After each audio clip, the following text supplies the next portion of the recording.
গাঁজা খেলে কি হয়? মানে রাজা হয়ে যায়। গাঁজা খেলে রাজা রাজা হয়ে যায়। এখন তুমি কি রাজা হইছো? রাজা হয়নি মামা, তুমি কি হইছো? আমি তো ফকির হয়ে গেছি। তোমরা হয়তো দেখতে পাচ্ছ তোমাদের ভালোবাসায় আমি কতটা এগিয়ে গেছি।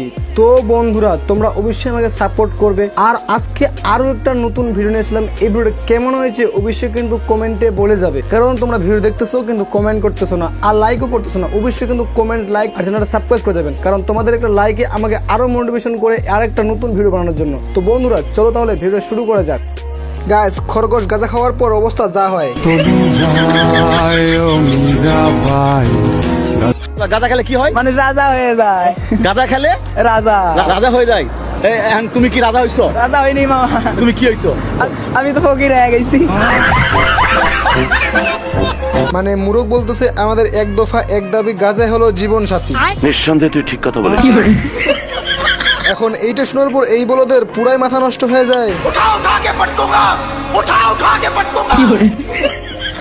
আমার ভুল হয়েছে, ক্ষমা করে দেন।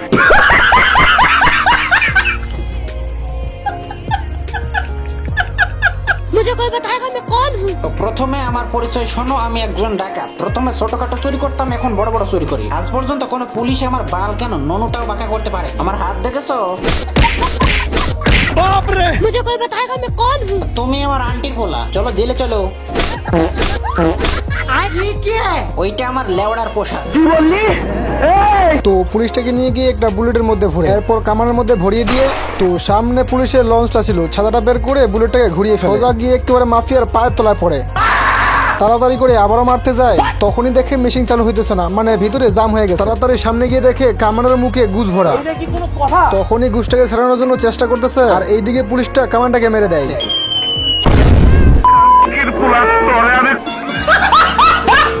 গাইস, আপনাদের কাছে একটাই অনুরোধ, চ্যানেলটা সাবস্ক্রাইব করে লাইক করে দিবেন। শিল মাইরা দিমু।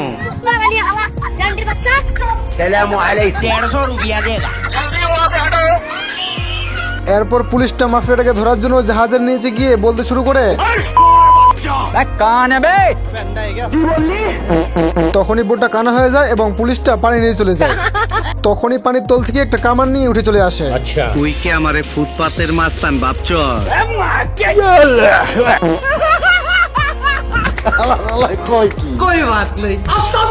তখনই গুন্ডা মনে করে মিসাইল আসতেছে। আসলে এটা তো কোনো মিসাইল না। পুলিশটা তখনই চুপচাপ করে সিঁড়িতে উঠে এবং নৌকায় চলে যায়। যখনই পুলিশটা পিছন থেকে আওয়াজ করে তখনই চমকে যায়। আদিম যুগের লোকেরা কাছে মালটাল পায়নি বলেই চলে, যার জন্য পাথরের উপরে মাল পিন করে তার সঙ্গে প্রেম করতে শুরু করতো।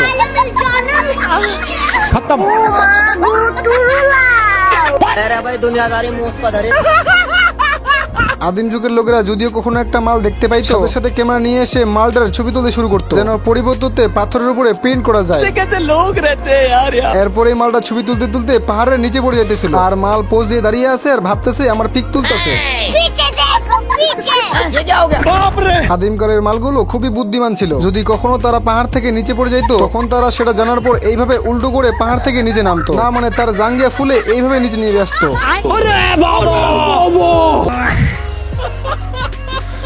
এরপরে মালটা একটা অপরিচিত জায়গায় পড়ে গেছিল। তখনই মালটা সামনে পিছনে দেখে মালটা আগাইতে শুরু করে। এরপরে মালটা একটা সিঁড়ি দেখতে পায় এবং সিঁড়ির উপরে উঠতে শুরু করে। আসলে সিঁড়িটা ছিল একটা ডাইনোসরের, আর ডাইনোসরের দিকে মুখ খুলে। এবার যখনই মাল মুখের ভিতর ঢুকতে যায়, যখনই সিঁড়ি দিয়ে পালাতে যায়, তখনই সিঁড়িটা অটোমেটিক চলতে শুরু করে। তখনই মালটা চিল্লাতে শুরু করে। মালের চিল্লানি শুনে একটা জঙ্গলি চলে আসে। আসলে এই জঙ্গলিটা অনেক বছর পর একটা মাল দেখতে পাইলো।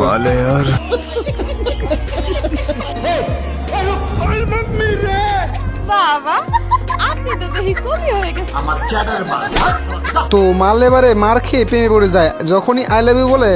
আর এইদিকে এই আদিম যুগের লোকটা মালটারে খুঁজতে শুরু করে।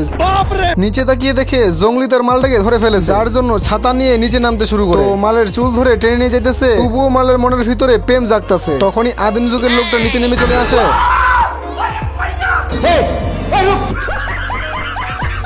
এরপর মালকে বাঁচানোর জন্য আবারও সামনে চলে যায়। তার সামনে গিয়ে বলে যে দাঁড়া, এইটা আমার মাল, তুই কোথায় নিয়ে যাচ্ছিস? এবার জঙ্গলিটা চমকে গিয়ে বলে যে তোর এত বড় সাহস, তুই আমার লাঠি ধরে। এরপর গলাটা ধরে ফুটবল মেরে দেয়। ये सब क्या देखना पड़ रहा है? ধাগায় গিয়ে পড়ে কিন্তু জঙ্গলি আবারও দৌড়ে গিয়ে মারে। লোকটা স্প্রিং করে এসে বুলডোজারের সঙ্গে ধাক্কা লেগে যায়। ওই মাল শুধু আমার। কয় কি